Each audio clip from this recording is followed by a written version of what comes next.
দর্শক, তীব্র শীতে নাকাল সারা দেশের মানুষ, বিপাকে পড়েছেন খেটে খাওয়া নিম্ন আয়ের মানুষও। উত্তরের শীতের খবর জানাতে দিনাজপুর থেকে যুক্ত হচ্ছেন সহকর্মী ফখরুল হাসান। ফখরুল, শুভ সকাল আপনাকে। দিনাজপুরের খবর জানতে চাইছি, জনজীবনে শীতের প্রভাব কেমন দেখছেন?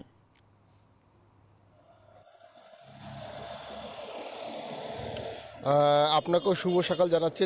সেই সাথে জানিয়ে দিতে চাই যে দিনাজপুরে কিন্তু গত কয়েকদিন ধরে যে তাপমাত্রা সেটি কিন্তু আসলে আস্তে আস্তে কমতে শুরু করেছে। এবং আমি যদি আপনাকে একটু বলি যে ঘন কুয়াশা কিছুদিন আগে থেকেই কিন্তু আমরা বেশ লক্ষ্য করছিলাম, কিন্তু আজকে সকালটা একটু ভিন্ন রকম।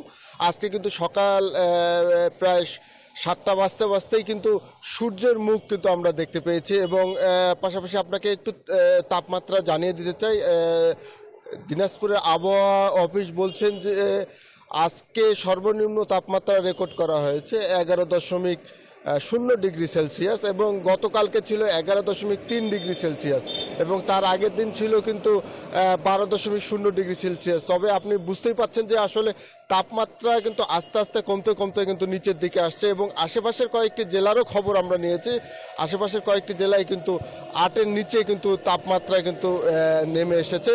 আপনি জানেন যে 10 ডিগ্রি সেলসিয়াসের নিচে নামলেই কিন্তু শৈত্যপ্রবাহ বলে, এবং সেটি যদি 2 থেকে 3 দিন যদি থাকে তাহলে কিন্তু শৈত্যপ্রবাহ তারা বলছে আবহাওয়া অফিস। তবে এখনও শৈত্যপ্রবাহ তারা না বললেও তারা বলছেন যে 2-1 দিনে কিন্তু এই তাপমাত্রা কিন্তু 10 ডিগ্রি সেলসিয়াসের নিচে নেমে আসবে। তখন কিন্তু আসলে এই শীতের যে তীব্রতা সেটি কিন্তু অনেকটাই বেশি লক্ষ্য করা যাবে। এবং পাশাপাশি আপনাকে একটু জানিয়ে দেয় যে এই শীতের মধ্যে কিন্তু সবচেয়ে বিপাকে রয়েছে নিম্ন আয়ের খেটে খাওয়া মানুষ। তারা কিন্তু আসলে বিভিন্ন কাজেই কিন্তু বের হচ্ছেন এই শীত উপেক্ষা করেই।